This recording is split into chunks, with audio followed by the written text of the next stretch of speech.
Movie का start होता है एक डॉक्यूमेंट्री मेकर माइकल किंग से। और वो गॉड, शैतान और इस तरह की किसी भी चीज पर यकीन नहीं रखता। लेकिन जो माइकल की वाइफ होती है वो गॉड और इस तरह की चीजों पर यकीन रखती है। माइकल की वाइफ काफी सालों से एक पैरानॉर्मल एक्सपर्ट के पास जाती थी। यहाँ पर आपको ये बता दूं कि माइकल अपनी वाइफ के साथ यूरोप घूमना चाहता था। लेकिन एक एक्सीडेंट में माइकल की वाइफ की मौत हो गई थी।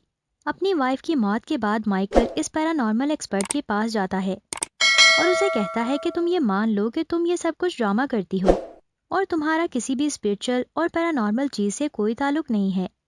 तो माइकल की बात लेडी को काफी बुरी लगती है और वो इसे वहां से जाने के लिए कहती है।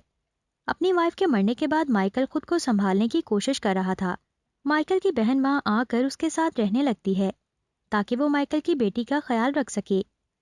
माइकल डिसाइड करता है कि वो डॉक्यूमेंट्री बनाएगा, ये बात प्रूव करने के लिए कि कोई भी पैरानॉर्मल या स्पिरिचुअल चीज नहीं होती और सुपरनेचुरल जैसी कोई भी पावर नहीं एग्जिस्ट करती, क्योंकि इसका मानना था कि ये सब कुछ इंसान के डर की वजह से होता है और इस बात का लोग नाजायज फायदा उठाते हैं और मार्केट में पैसे कमाते हैं। अब यहाँ पर माइकल खुद पर रिचुअल करना चाहता था, इसीलिए उसने खुद को एज अ सब्जेक्ट पेश किया था।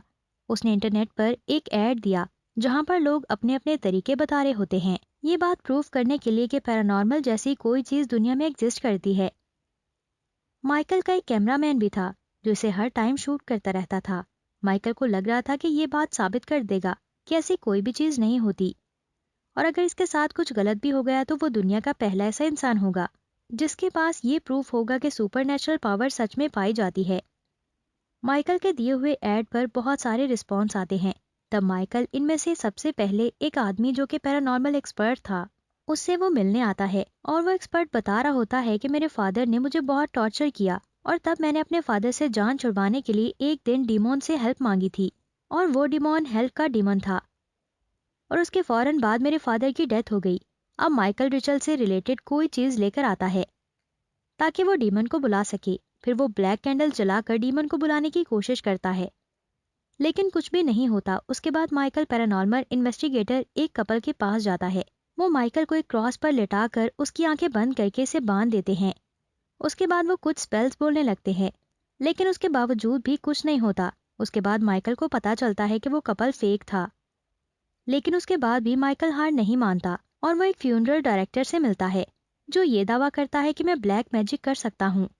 वो फ्यूनरल डायरेक्टर एक मेंढक की बॉडी से डीएमटी निकालता है। असल में डीएमटी एक ऐसा केमिकल मटेरियल है जो इंसान की बॉडी में मरने के बाद बनता है और इसे रिचुअल करने के लिए यूज किया जाता है। उसके बाद वो डायरेक्टर माइकल को लेकर कब्रिस्तान जाता है जहाँ पर वो एक मरे हुए इंसान की सोल को माइकल की बॉडी में डालने वाला था, लेकिन वहाँ पर पुलिस आ जाती है और वो दोनों वहाँ से भाग जाते हैं। उसके बाद माइकल एक बिल्डिंग में चला जाता है जहाँ पर वो फ्यूनरल डायरेक्टर इसे ढूंढने के लिए उसके पीछे पीछे जाता है। वो डायरेक्टर देखता है कि माइकल एक दीवार पर खड़ा है और जब माइकल टर्न करता है तो उसकी आइज का कलर ब्लैक हो चुका था। यहाँ पर साफ जाहिर था कि माइकल के साथ जरूर कोई ना कोई गड़बड़ हो गई थी, यानी माइकल को किसी डिमोन ने पोजेस कर लिया था। माइकल कह रहा होता है कि मैं मरना नहीं चाहता और ये कहकर वो इस डायरेक्टर को नीचे फेंक देता है। फिर कुछ ही देर बाद सब कुछ नॉर्मल हो जाता है। फिर रात के टाइम जब माइकल रिकॉर्डिंग कर रहा होता है तो वो बताता है कि मुझे बहुत ज़्यादा हेडेक हो रहा है और साथ साथ मेरे दिमाग में कोई आवाज़ है जो गूंज रही है। अब यहाँ पर माइकल समझता है कि ये ड्रग्स की वजह से हुआ होगा। यहाँ पर हम नोटिस करते हैं कि माइकल का बिहेवियर भी बहुत ज़्यादा चेंज हो गया था। वो एग्रेसिव हो गया था। वो ज़ोर से चिल्लाकर एक डरावनी आवाज़ निकालता है और तभी इसकी आइज़ का कलर ब्लैक हो जाता है। साफ नजर आ रहा होता है कि डेमोन अब आहिस्ता आहिस्ता पोजेस कर रहा था। उसके बाद माइकल एक साइकोलॉजिस्ट के पास जाता है ताकि वो इस बात का पता लगा सके कि जो आवाज़ इसके दिमाग में गूंज रही है इसकी वजह क्या है। तब वो साइकोलॉजिस्ट माइकल को एक थेरेपी देती है, लेकिन तभी अचानक से उसकी थेरेपी बंद हो जाती है क्योंकि लाइट्स ऑफ हो जाती हैं। वहां पर माइकल को अभी भी ऐसा फील हो रहा था कि उसके दिमाग में वो आवाज़ें अभी भी गूंज रही हैं और जैसे ही वो इन आवाज़ों के बारे में बताने लगता है तो वो जोर जोर से चिल्लाता है और जमीन पर गिर जाता है। उसके बाद ये सीन यहीं पर कट हो जाता है। तब माइकल का कैमरामैन इसे बताता है कि कोई भी इंसान ऐसी आवाज नहीं निकाल सकता जैसी तुमने निकाली थी इस थेरेपी के दौरान। लेकिन माइकल तो इस बात पर यकीन नहीं करता, बल्कि वो कहता है कि शायद कैमरे में ही कोई खराबी होगी। अब वो कैमरामैन इस बात से एग्री नहीं होता, इसीलिए वो डिसाइड करता है कि अब वो ये काम नहीं करेगा। तो इसीलिए माइकल खुद ही अपनी रिकॉर्डिंग करने लगता है। अब माइकल रात में चलने लगा था। वो अपने सेंसेस में बिल्कुल भी नहीं था। एक दिन वो अपनी बहन के रूम में जाता है और इसे जगाने के लिए टच करता है, और तभी हम देखते हैं कि माइकल की आइज का कलर एकदम बदल गया है और पूरी तरह से वो पोजेस था, यानी वो डेमोन इसे ऐसा करवा रहा था। उसके बाद माइकल की बेटी उसके पास आती है और इसे कहती है कि मैंने एक ड्रीम देखा है जिसमें उसने एक मॉन्स्टर को देखा है। तब माइकल इसे पूछता है कि वो मॉन्स्टर कैसा दिखता था। उसकी बेटी उस पर कहती है कि वो आप जैसा दिखता था और मुझे तो लगता है कि पापा वो मॉन्स्टर आप ही थे। तब माइकल इसे समझाता है कि मैं आपका फादर हूँ, इसलिए मैं तो आपको नुकसान कभी नहीं पहुंचा सकता। एक दिन माइकल को गार्डन में एक मरा हुआ बर्ड मिलता है और जब वो ऊपर के रूम में देखता है तो वहां पर इसे डेमन खड़ा हुआ दिखता है। तब माइकल अपनी बेटी और अपनी सिस्टर को चेक करने के लिए अंदर जाता है। तब उसकी बहन इसे कहती है कि हम दोनों बिल्कुल ठीक हैं। अब माइकल के दिमाग में जो आवाजें गूंज रही थीं, अब वो इसे बोलती हुई सुनाई देने लगी थीं। मीन्स वो आवाजें इसे कुछ न कुछ कह रही थीं। अब यहाँ पर माइकल को रियलाइज हो जाता है कि इसके साथ बहुत ही खतरनाक हो चुका है। अब माइकल तंग आकर इस आवाज को कहता है कि प्लीज मुझे अकेला छोड़ दो, और क्या तुम यहाँ से चले जाओगी? अगर तुम सच में एग्जिस्ट करते हो तो प्लीज यहाँ से चले जाओ, मान जाओ मेरी बात और मैं भी तुम्हें मान जाऊंगा। और तभी माइकल को एक आवाज सुनाई देती है जो इसे कहती है कि नो, यानी मैं नहीं जाऊंगी। फिर माइकल की इमेज स्क्रीन पर आती है जो इसे डराने की कोशिश करती है। अब यहाँ देखने पर ऐसा लग रहा था कि स्क्रीन के अंदर कोई और ही है, इसीलिए माइकल हेल्प मांगने के लिए पैरानॉर्मल एक्सपर्ट के पास जाता है, जिसने इसे बताया था कि मैंने अपने फादर से जान छुड़वाने के लिए डेमन से हेल्प ली थी। लेकिन तभी से पता चलता है कि वो पैरानॉर्मल एक्सपर्ट तो मर चुका है। उसके बाद वो एक फादर को कहता है कि मैं खुद का एग्जॉर्सिज्म करवाना चाहता हूँ, लेकिन फादर ये कहते हुए उसकी हेल्प करने से इनकार कर देते हैं कि चर्च एग्जॉर्सिज्म नहीं करता। उसके बाद माइकल इसे फ्यूनरल डायरेक्टर के पास जाता है, लेकिन वो डायरेक्टर भी माइकल को इनकार कर देता है, ये कहते हुए कि इसमें तुम्हारा ही कसूर है।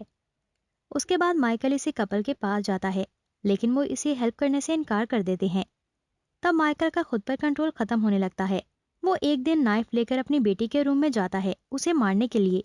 वो पूरी तरह से पोजेस हो चुका था, वो अपने सेंसेस में नहीं था। फिर नेक्स्ट डे माइकल की बहन को इसका डॉग बेड पर मरा हुआ मिलता है। अब माइकल अपने सिस्टर और अपनी बेटी को कहता है कि तुम अपने अपने फ्रेंड्स के घर चले जाओ, क्योंकि चर्च ने एग्जॉर्सिज्म करने से मना कर दिया है, तो इसीलिए वो एग्जॉर्सिज्म खुद करेगा।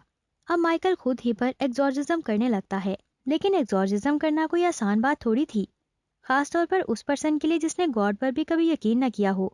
अब माइकल जब रिचुअल कर रहा होता है तो उसके हाथ में जो बाइबल होती है उसमें आग लग जाती है, और तभी इस रूम में एक एंटिटी आ जाती है और वो माइकल को रूम में इधर से उधर मारने लगती है।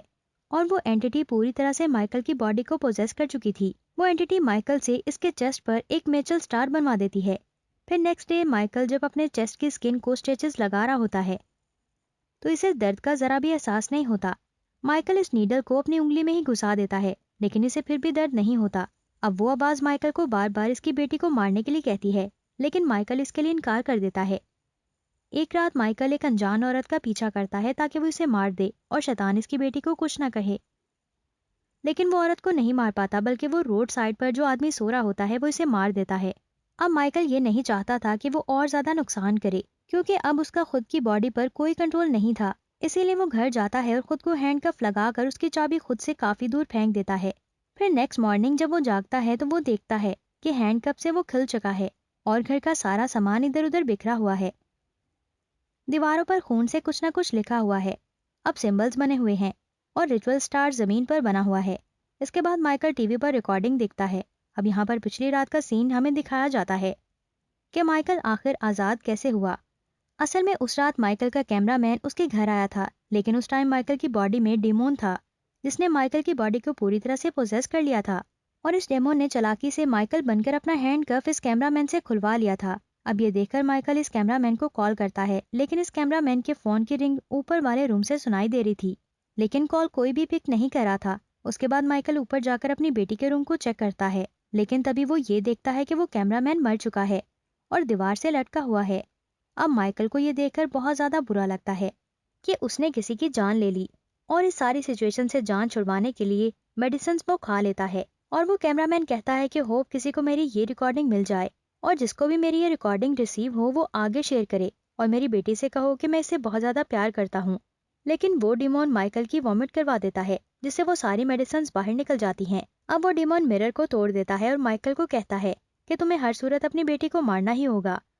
लेकिन यहाँ भी माइकल अपनी बेटी को मारने से इनकार कर देता है। फिर नेक्स्ट सीन में माइकल एक रॉकिंग चेयर पर बैठा होता है और जो आवाज इसके सर में गूंज रही थी वो इसे कहती है कि माइकल अब हम दोनों साथ हैं। फिर नेक्स्ट मॉर्निंग माइकल की सिस्टर और इसकी बेटी घर आते हैं। यहाँ पर माइकल अपनी बहन का गला पकड़ लेता है और इसे एक ही हाथ से ऊपर हवा में कर देता है, जिससे इसके गले की हड्डियां टूट जाती हैं और इसकी बहन की मौत हो जाती है। अब यहाँ पर कुछ टाइम के लिए माइकल अपनी असली हालत में वापस आ जाता है और वो अपनी बेटी को कहता है कि भाग जाओ। तब माइकल की बेटी अपने रूम में जाकर छुप जाती है। तब माइकल इसे ढूंढने के लिए ऊपर जाता है। अब यहाँ पर हम देखते हैं कि इस डेमन ने माइकल की बॉडी को पूरी तरह से कब्जे में कर लिया है। अब वो डेमन माइकल की बेटी को ढूंढ लेता है, लेकिन तभी टेबल पर पड़ा हुआ कॉइन घूमने लगता है और ये वही कॉइन था जो मरने से पहले माइकल की वाइफ के हाथ में था। अब यहाँ पर माइकल और इस डेमन के बीच फाइट होने लगती है। माइकल नहीं चाहता था कि वो डेमन इसकी बॉडी को पोजेस करे, इसीलिए वो अपनी वाइफ की सोल से हेल्प मांगता है और इसके बाद वो मिरर में देखता है और कुछ टाइम के लिए इसे अपने आप पर कंट्रोल मिल जाता है और ये देखकर माइकल विंडो से कूद जाता है और इसकी फौरन ही मौत हो जाती है। माइकल की मौत के साथ ही ये मूवी भी यहाँ पर एंड हो जाती है और ये बहुत ही सैड एंडिंग थी। Thank you for watching this video.